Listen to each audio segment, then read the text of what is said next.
Hello, I'm Tim Harris. This is Julie Harris, and this is Real Estate Coaching Radio. That's right. So make sure that you hit the subscribe button so you won't miss any future episodes. Thanks again for popping by. Hit that like button, and don't forget to leave your comments and questions so we can get right back with you. We will. Thank you for continuing to make our podcast, Real Estate Coaching Radio, the #1 listened to podcast for real estate professionals in at least the United States.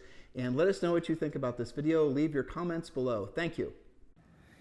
Yes, listeners, we do read your feedback and we do listen to your suggestions for podcasts.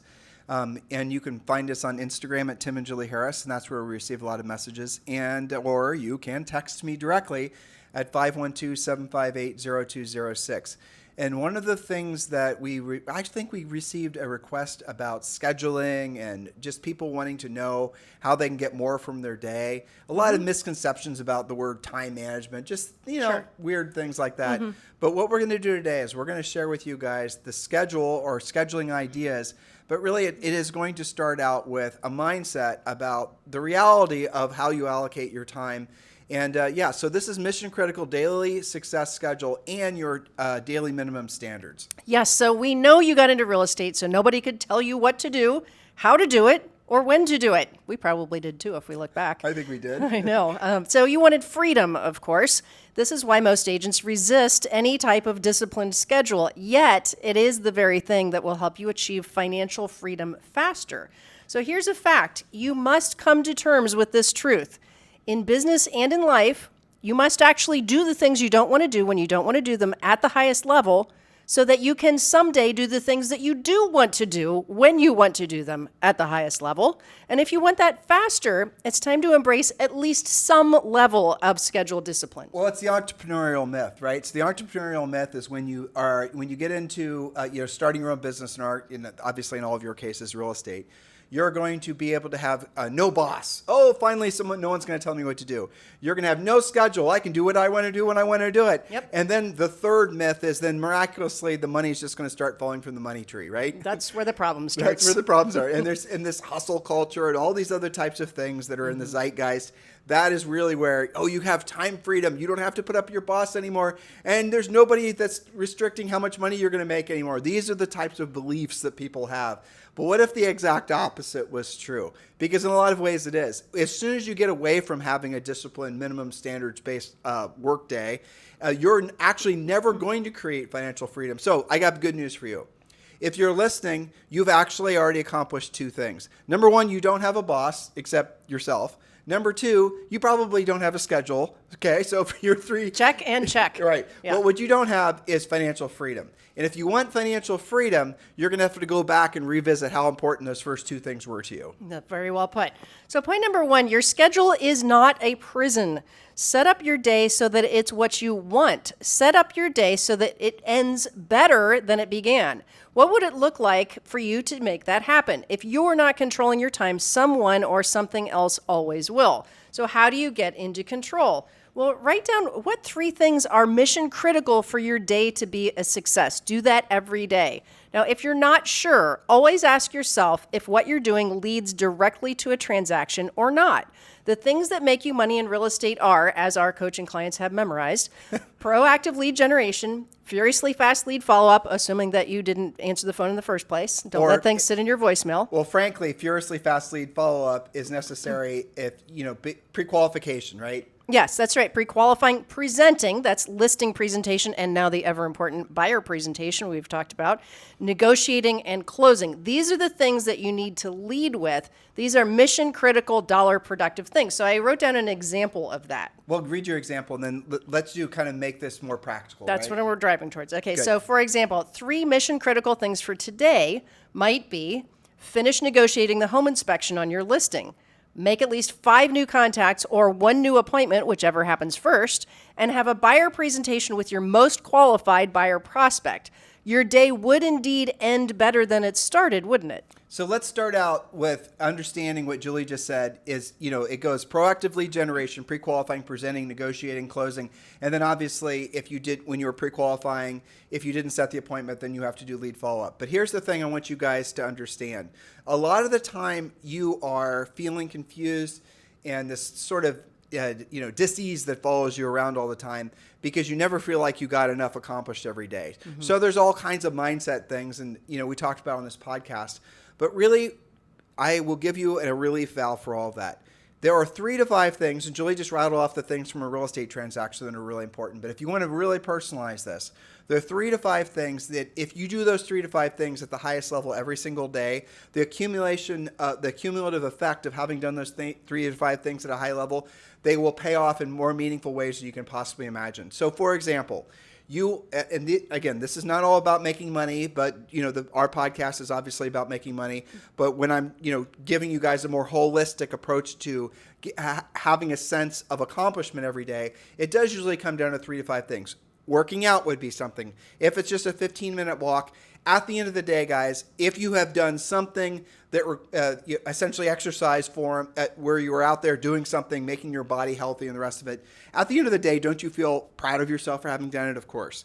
Okay, so you're going to want to show overt gratitude towards the people in your life, your family. You're going to want to overtly every single day hold yourself accountable to say I love you every single day to your family. You've got to do that because most times people never say that because they're just so busy being busy, right? Your spouse, your partner, your kids, everyone's off doing their own thing.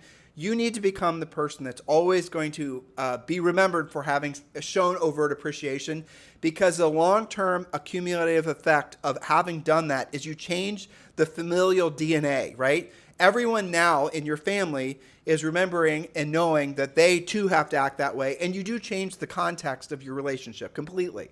A lot of times people ebb and flow with their relationships. It's because they move away from showing overt gratitude every single day. I will also suggest, if this is, you should pray. You should meditate. You should do something every single day at a scheduled amount of time to get all your thoughts together and sort of, the benefits of having that interconnectedness. You definitely should be taking supplements every day. You guys don't have to do all these, but you should be choosing what is most important to you. You should be, taking care of your health. Obviously, I don't need to tell all of you guys, but you could have the most money in the world, but if you're bedridden, then what good does that do for you, right? So take care of your health, take care of your relationships, take care of your spirituality, and then what we spend 99% of our time in our coaching program focusing on, obviously taking care of your finances. But Julie, are there any other things that maybe they should be doing outside of the normal, rigor of real estate? Well, we're going to talk about that on one of our upcoming points here. But as you were talking, I was thinking about it's not just doing those daily minimum standards, it's doing them daily. And not just like, if it's Tuesday, I'm going to meditate because that's like my meditation day. And on Wednesday, I sleep in. And on Thursday, if I have an appointment, then I won't work out, right? So, I read an article once that said that all of those little minor decisions, you make like thousands of little micro decisions when you don't run a regular schedule, okay? And I've used that on coaching calls before because part of the stress, say, for example, proactive lead generation. A lot of you guys have self-induced stress because you're giving yourself the option. Should I do it today or should I do it tomorrow? Should I do it this afternoon? What's the best hour of the day to do it?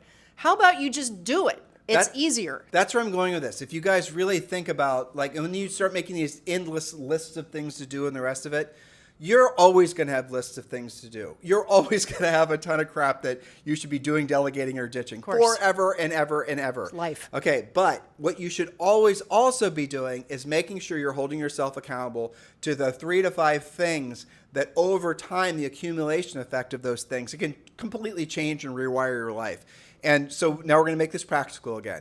Again, we've done tons of past podcasts on these types of topics, but you're going to want to complete your real estate treasure map. Your real estate treasure map is your fill-in-the-blank business and life plan.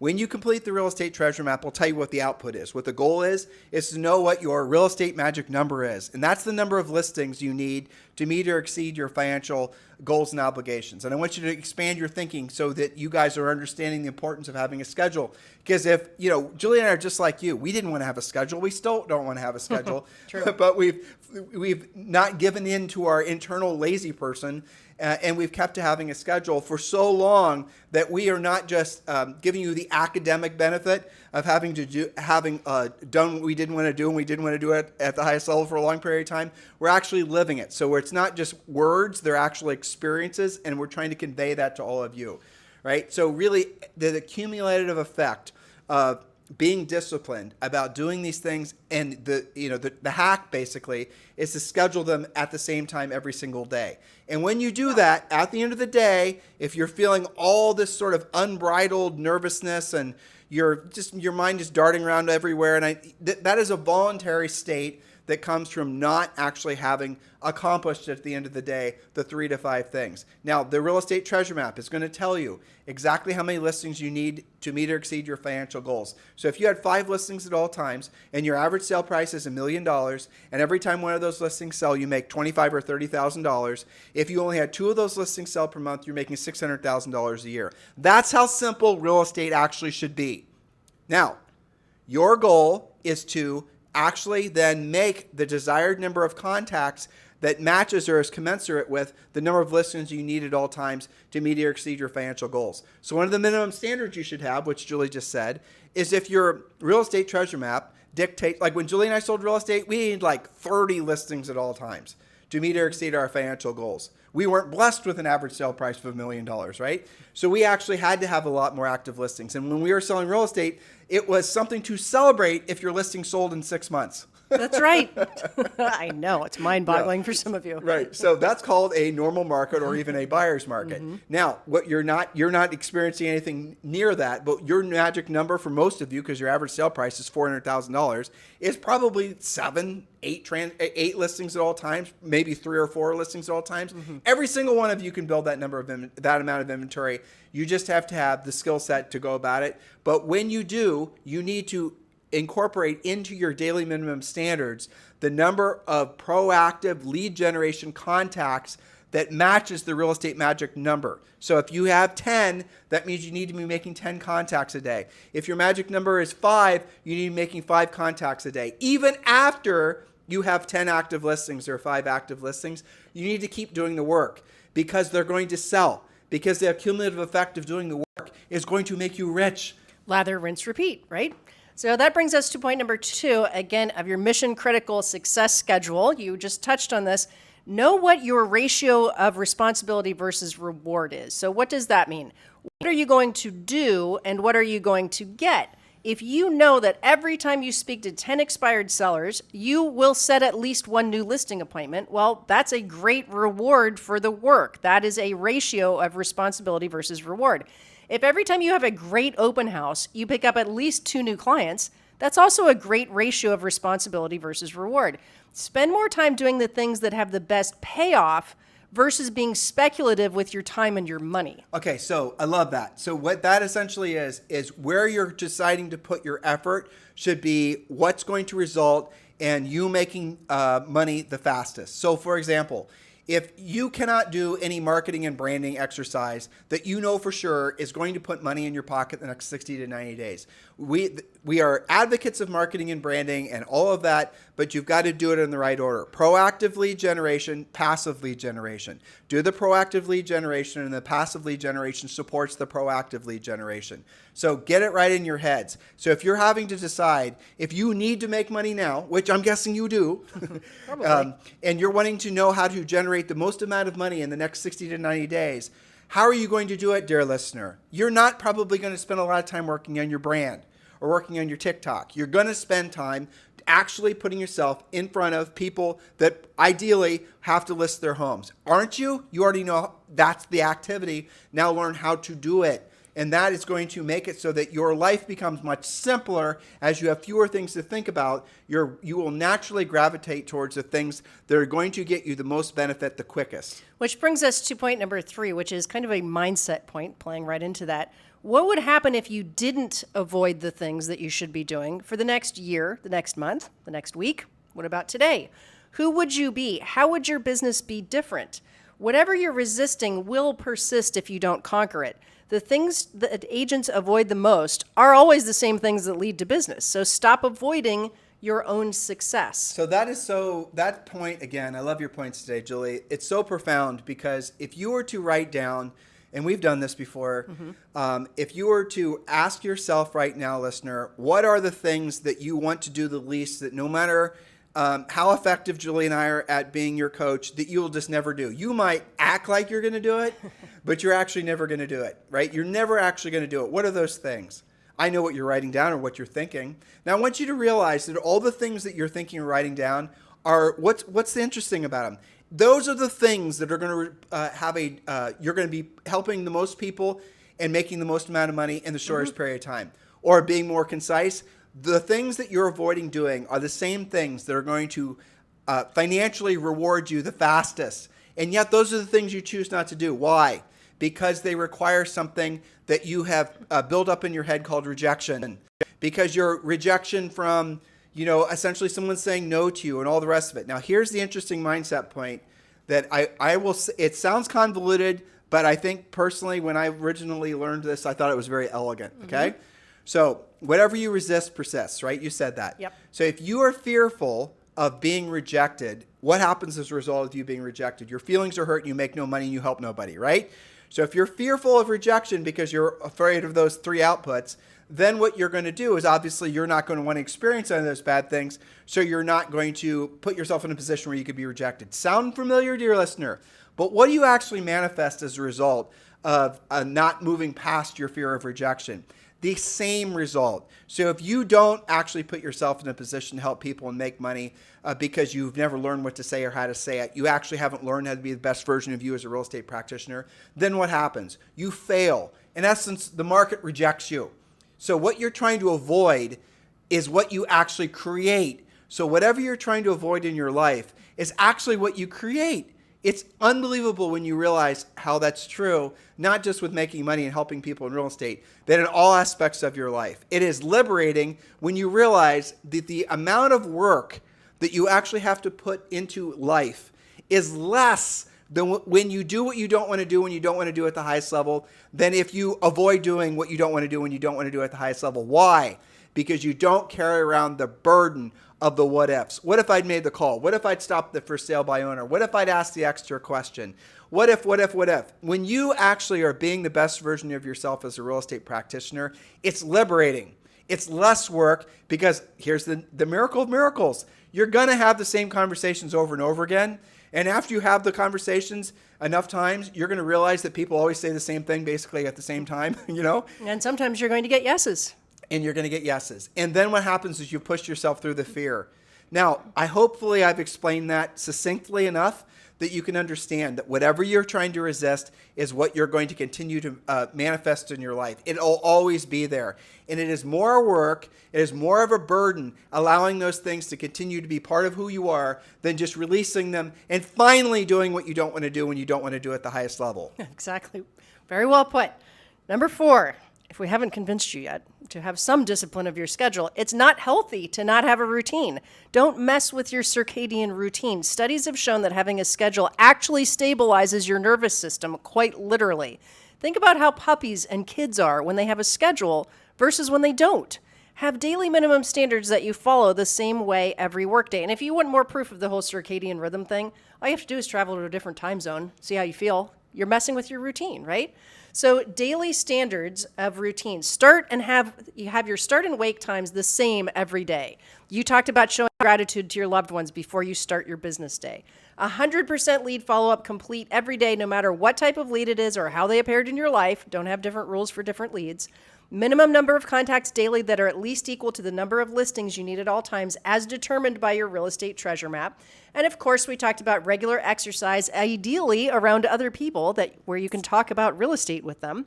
And so those are some basic daily things. And you said at the top of our podcast, it's 3 to 5 minimum standards, right? It's not like 100. You don't have to do a gajillion things. You don't have to be scheduled from at 9 a.m. until 9:10 a.m. I'm going to do this. And then at 9:11, I'll do that. As you go through these points, I think the reality of it is the doing what you don't want to do when you don't want to do it at the highest level. You and I thought that up through a billions and billions of coaching calls. Because our brains are always trying to get down to the essence, like sort of first principles if we were scientists trying to understand things. But that is the essence of what it takes to be successful long-term in love and life and spirituality and physicality and financial aspects. But the hard part is it's doing what you don't want to. If you want ever increasing levels of success in your business and personal life, do what you don't want to do. Now, start there. What are the things you don't want to do in real estate? Talk to people. Yeah, talk to people, put myself in a position where I Use can, scripts. That's going to take most of you out, right? Okay, so let's say you've moved past over. that, and now you're doing it when you don't want to do it. Which is all the time. Okay, you see how this is the reality of life. To be successful, it does take work. And then the last part is at the highest level. So what some of coaching clients, what they'll do, God bless them, because at least they're doing the first two, is they're doing what they don't want to do. And let's say, for example, it's maybe calling their centers of influence and past clients or whatever it is. And they're doing it when they don't want to do it, which is anytime. Right? And then the last part is at the highest level. At the highest level is where the magic is. It's where the money is, too. It's truly where the magic, because that's when you're going to have a professional approach, where you're going to have to follow scripts. Yes, and you do have to think it through. So I'll give you an example of that from coaching, right? So an agent that does what they don't want to do when they don't want to do it is somebody who says, you know what, I know I got to make a lot of contacts, so I'm going to do circle prospecting. And I'll do what I don't want to do when I don't want to do it. But they won't get very great results because they're not doing the contact part at the highest level. They're not really talking to people who have the most likelihood of actually transacting and putting themselves in the opportunity zone of being able to actually take a listing because they're being too random about it. It's the at the highest level, which is where all of the money is. That's where all of the skill is. That's where the coaching comes in. It's the at the highest level part, right? It's like the people that show up to the gym, but they just walk on the treadmill, right? I mean, they're doing what they don't want to do. They showed up to the gym when they don't want to do it. I guarantee you they don't want to be there. But are they actually doing something that's going to be effective? Well, maybe if you do it for a couple of hours a day, every single day, maybe. But could they be doing it at a higher level? You see the difference? I know you do. I do. But, it's fascinating. If you think, Julie, and I was just thinking as you were describing very well, concisely, I was just thinking there's not a single thing in my personal life that has happened that, the most significant things have taken decades to have happen. Sure. I mean, absolutely. honestly, decades. Yeah. You and I have been married 32 years, right? And it's not always been, easy sailing. I mean, honestly, 32 years. And we've worked at it. We have. And it's, but if you think about like all aspects of, most people want to go from comfortable to comfortable to comfortable. They want to go to their soft, warm, fuzzy bed, to their soft, warm, fuzzy life. For and sure. then come back. And they are constantly avoiding doing what they don't want to do. Certainly not, and It's the their rest number one thought. Right, exactly. And then they wonder what happened to my days, weeks, life. Sure. Where's it all gone? Well, maybe you've never been exposed to this type of thinking before, but you are now. No excuses. Right. And it doesn't matter how old you are, how young you are, how smart you think you are, or how smart you think you aren't, what your education level is, what your race is, what your religion is. It doesn't matter. These are universal truths. And if you actually take the time, and hopefully you guys are counting your blessings, right? Showing gratitude was one of our, suggested daily things that you do. So if you're actually taking the time right now to show gratitude towards the things that are the most meaningful in your life, they took a long damn period of time and probably had a lot of associated pain. Well, guess what? You already know what we're saying is intuitively true. It's part of your DNA. It's doing what you don't want to do when you don't want to do it at the highest level. And for a lot of you, it's having a schedule. For a lot of you, basically, it's realizing the schedule is the blessing. It's the gift that keeps giving because it's an accumulative effect. If you're finding yourself in a situation where you don't like your finances, there's no short, easy fixes, just like there isn't for anything in life. But you can get to where you want to be if you start doing what you don't want to do and you don't want to do at the highest level and scheduling those things every single day. And then the accumulation effect of just happens after weeks, if not months, if after years, after decades. The cumulative effect of those things is ridiculous. Look, it could just be about anything. And you guys know what I'm saying is intuitively true. So look, for those of you who are easy, looking for the easy button and looking for the shiny objects, you still know what I'm saying is true. Stop struggling. Look, guys, we only get a go around on this, this planet, so many times. And at some point, you're going to, fly off the mortal coil and you're going to go on to whatever's next. In the time that you're here, make the most of your life, and by realizing that you are ultimately responsible for what your experience is. Nobody else is determining what you are or aren't going to experience outside of your immediate environment. You can control virtually everything with the thoughts you have, but most importantly, the actions you take. If it's meant to be, it's up to me should be your self mantra. So one last point, and then we'll wrap it up today. Number 5, your confidence comes from doing what you say you're going to do and doing it repetitively. So lead by example for your prospects, your clients, and your family, because the accumulation effect can work for you or it can work against you, right?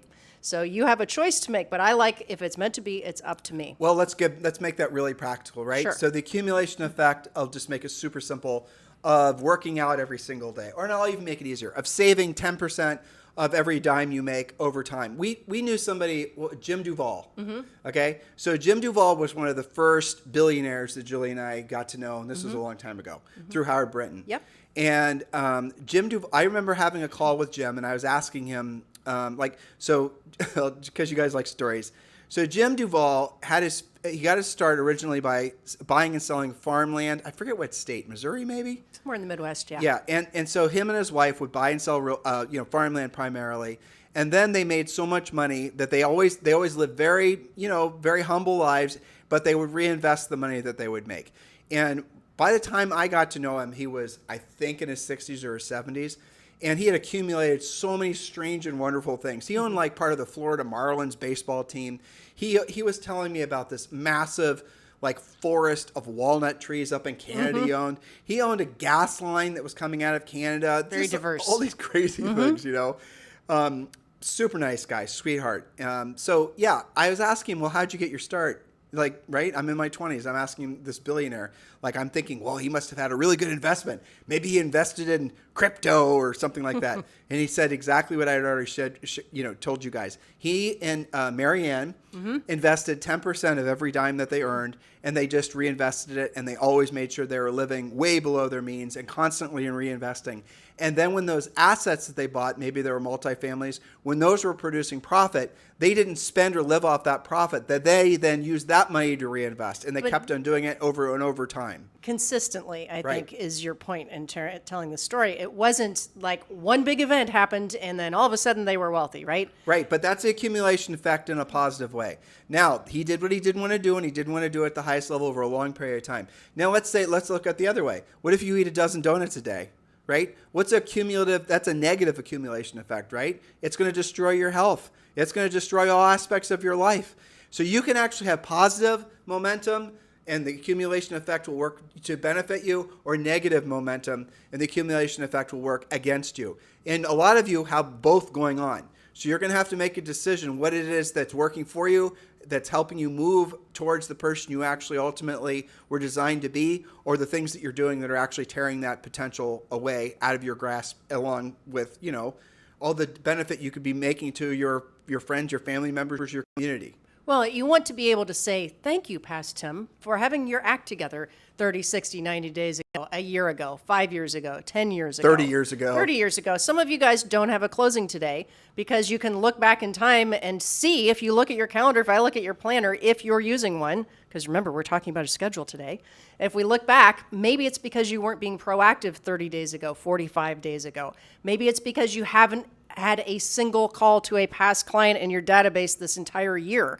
So instead, you can turn that negative accumulation effect around so that in the future, even next month, you can look back at this month and say, thank you, past, fill in your name in the blank, for having your act together this month so that you can have closings next month. It does work that way. Well, I love what you said, and it's a great way to wrap.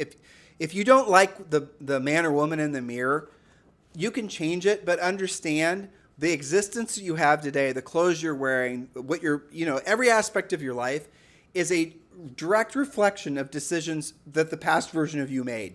And, could be weeks, could be months, could be years ago. Your current reality is the output of all your past decisions that you've made. So if you don't like the path that you're on based on your present reality, then stop it. Okay? Make the change. That way in the future, when you're looking back, you can say, thank you, past Bob. I really appreciate a year from now, you actually got your, physical, you started going to Orange Theory and you lost weight. Look at you now, right? You want to be able to look back and feel massive levels of gratitude towards the present version of you, because the present version of you finally did what they didn't want to do when they didn't want to do it at the highest level. You guys get it? Well, and I have to acknowledge some of our listeners are in really great momentum right now. Oh, for I sure. mean, you and I both have, and the coaches have, lots of great coaching clients that are just like beside themselves with their momentum right now. So for those of you who are there, make sure that you are reflective and remind yourself, this is part of what the great coach's job is. How is it that you got into this momentum? And don't mess that up. Keep on doing it. Keep yourself there, because that is the quintessential top producer challenge, is when you're flying high, when you're having all those closings and the momentum and you're doing it. Don't get distracted by the doing of it and stop creating what you did to get there. You've got to keep on lather, rinse, repeat. That, again, comes back to our topic today, which is the discipline of the schedule. So scroll down. Our notes from today's show are there, along with links where you guys can join us in Premier Coaching. You can join now for free, and that does include a daily semi-private coaching call. So scroll down and click the link to join Premier Coaching. And also you can learn more about why Julie and I are proudly associated with eXp Realty, definitely one of the top 3 business decisions we ever made in our last 30 years of working together. So yes, if you're ready to the next natural step, the progression of your real estate career, let's have a conversation about eXp Realty. You can text me directly if you're ready to talk about eXp Realty at 512-758-0206. So we're going to end the show now because Julie's about to have a sneezing fit. Sorry. You guys have a fantastic day. We'll talk to you on the show tomorrow. Hello, thank you for having watched this video. Please remember to subscribe to our YouTube channel. That's right. And don't forget to hit that like button, leave your comments and questions below, and we will get right back with you. Thank you for watching this video. Remember to watch the next one. You're going to love that one.